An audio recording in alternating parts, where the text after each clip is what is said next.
Hello my beautiful watchers, storytime. In June 2020, some guy called Chuck Tingle responded to me on Twitter and suddenly all of my followers were really happy and excited for me. To alleviate my confusion, I googled this gentleman and... well, that was an interesting afternoon. Yes, it turns out I was living in ignorance of one of the most beloved figures in LGBTQ erotica circles. Just in case you have been too, let me tell you a little bit about the guy. Chuck Tingle is a self-published author who's gained widespread renown for his absolutely bizarre and hilarious titles and covers. Known works include Space Raptor Butt Invasion, My Billionaire Triceratops Craves Gay Ass, Pressed in the Butt by My Inclusive Holiday Coffee Cups, Quietly Pounded in the Butt by ASMR, double featured by the Sentient Bisexual Movie Theaters, I Went on the Hunt for the Easter Bigfoot and Now He's Eating My Ass, Helicopter Man Pounds Dinosaur Billionaire Ass, The Butt Pounder of the Opera, Pounded by the Handsome Living Song That Has Been Stuck in My Head, The Bisexual Snowman's Carrot Wiener Is in My Butthole, and Pounded by the Pound, Turned Gay by the Socioeconomic Implications of Britain Leaving the European Union. Tingle often refers to these stories as Tinglers and has affectionately dubbed his fans Buckaroos. Nicknames for followers are fun and good. I'm going to be referring to his work as books, though that is a bit of a generous designation. The average Tingler is about the length of a single chapter of a regular novel. They exist almost exclusively in ebook form, though you can buy compilations in paperback. As I discovered when I delved into the world of COVID-19 themed romance, this sort of thing isn't at all uncommon in erotica. There's a thriving literary economy based around cranking out 30 self-published short stories a year. As a YouTuber, I feel a certain kinship with this business model. Despite common belief, Tingle didn't invent most of the fetishes he writes about, though he did set himself apart from other authors in the genre, partly with his insane titles and partly by being incredibly inclusive of minority races, sexualities, gender identities, and body types. My friend Rantasmo has gone into this in a little more depth, so be sure to check out his video for more information. Very little personal information is known for certain about this guy, as he maintains an extremely high level of anonymity and his own personal accounts of his life are often fantastical, contradictory, or just plain disprovable. For example, he claims to hold a PhD in holistic massage and often refers to himself as Dr. Tingle, but the university he stated he attended offers no such degree. Some of his more believable claims include his first name actually being Chuck, almost being a Taekwondo black belt, being on the autism spectrum, and his son being his editor. The editor of his comedic fetish erotica.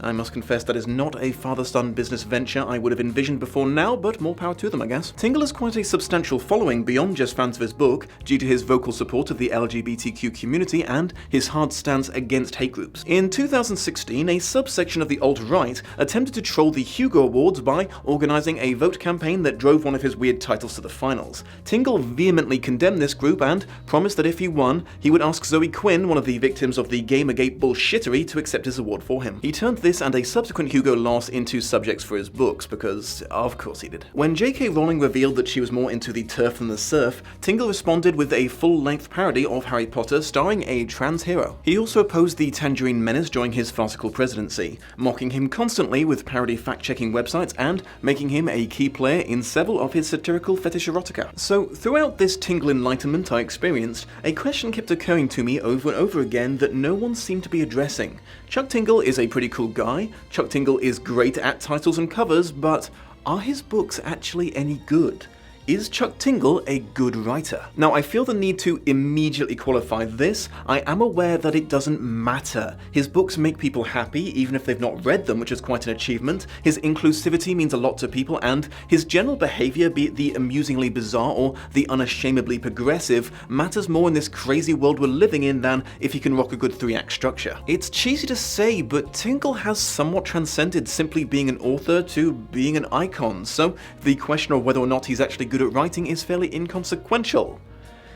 But fuck it, I don't have anything good on tonight, so let's address it anyway. In search of an answer, I read more individual books than I have ever read for a single project before. Tingle has over 350 to his name, and as I said, they're all really short, so you have to read a decent amount of them to get a feel for his writing style. Here's a quick rundown of my top picks. Pounded in the Butt by My Own Butt. Some years ago, a scientist invented a way to clone a mindless worker drone replication of himself and started some sort of isolated island nation. His research is obviously highly controversial and mostly secret, but Kirk and a small group of scientists are attempting to replicate his work by combining tissue samples from various parts of their bodies with animal DNA and cooking up instaclones. Their first success comes when they combine Kirk's brain, butt, and an eagle, resulting in a flying sapient pair of buttocks with all his memories and intelligence. To welcome him to life, Kirk takes him out to dinner, and in what appears to be an extreme act of narcissism, they immediately fall for each other and return to his apartment to have sex. The next morning, Kirk briefly believes that his clone Butters loved him and left him, as that's his own MO, but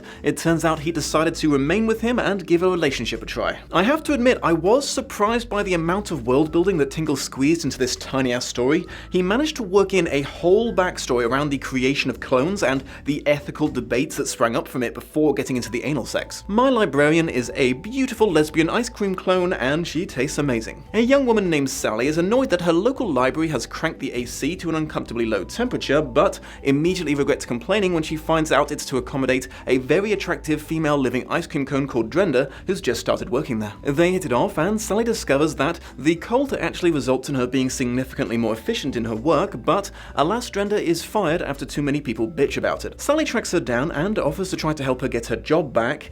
Then things get super meta. Drenda reveals that she is aware that they are characters in a book and is in possession of a copy of said book, referencing Chuck Tingle by name. She decides that getting her job back is secondary to getting this book into a library someday, either in the real world or their one, so their best option is to have really amazing sex and hope that that helps the book sell well.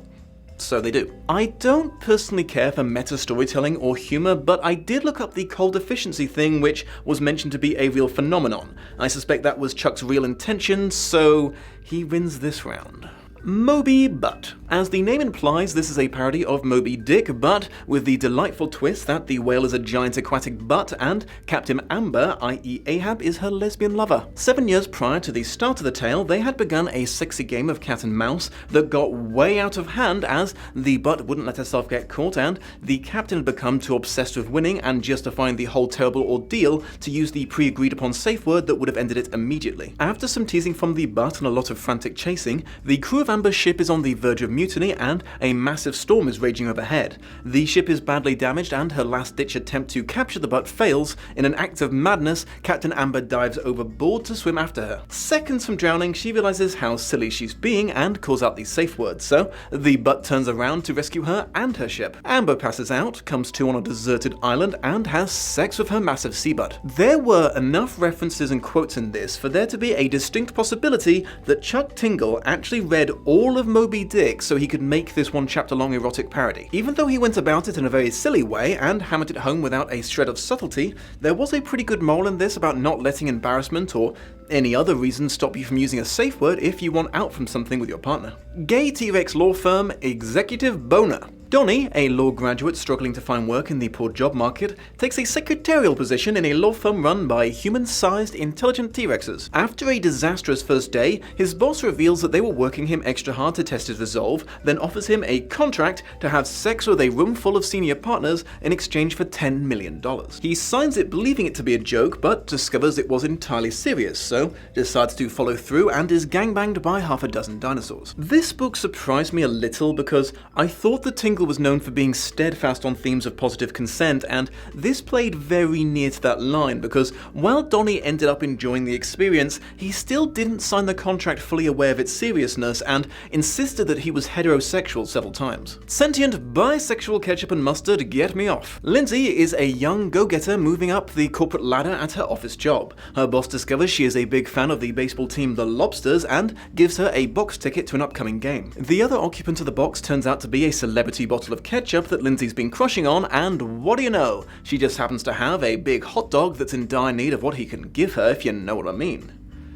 That's not a metaphor, so yeah, you probably do know what I mean. Celebrity or no, Lindsay's sexual need are only met when a beautiful mustard woman joins them for a bisexual condiment three-way. This one was pretty entertaining. In addition to the treasure trove of food puns, the book also had some surprisingly quotable lines, like lightning rod of sexual conduction. Two things surprised me about Chuck's work. The first is that while his books derive humor from the internet's strangest genuine fetishes, they do not appear to be mocking them. The absurdity of the beings that people have sex with is obviously not played straight, but The characters in the stories are never made the butt of the joke or judged for feeling sexual attraction to them. Related, the humour in the sex scenes is intentional, but they're not just played for laughs. Tingle clearly put his all into making sex with a lesbian ice cream cone as arousing as possible. In the event that absurdist pornography is your jam, you could probably get your jollies from this. Every book felt a little rushed. Like I mentioned, Tingle managed to squeeze a lot of good moments into them, but it was undeniably a squeeze. I understand each concept has limited legs, and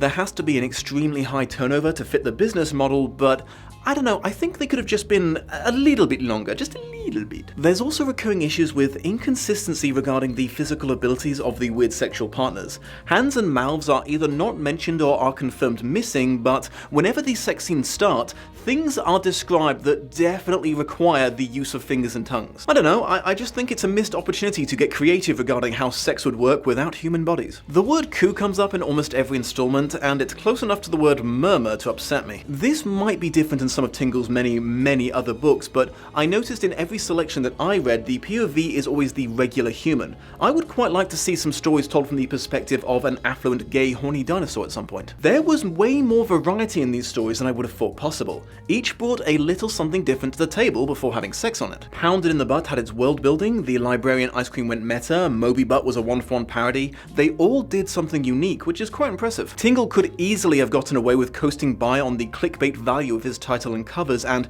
either put out the same plot over and over again with different creatures copy-pasted into it, or written his stories to be bad on purpose like Sharknado or something, but he didn't. He clearly put a lot of work into these silly books. So all in all, I think the answer to my question is, yeah, Dr. Tingle is a pretty good writer. I think if he chose to, he could write something longer or more grounded, but if this is what he enjoys creating and people enjoy reading them, then fuck it, this is a perfectly good use for his talents. Thank you for joining me, my beautiful watchers. Don't forget to pound the like button and you know, I can't finish that sentence, but please don't forget to do all of those good YouTube channel helping things, and take care of yourselves out there.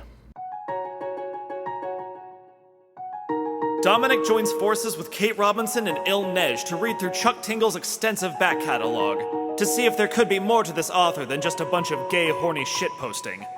The plan was to read 25 books, the work divided evenly among the three nerds. In the end, they read 85 books in the span of 2 weeks.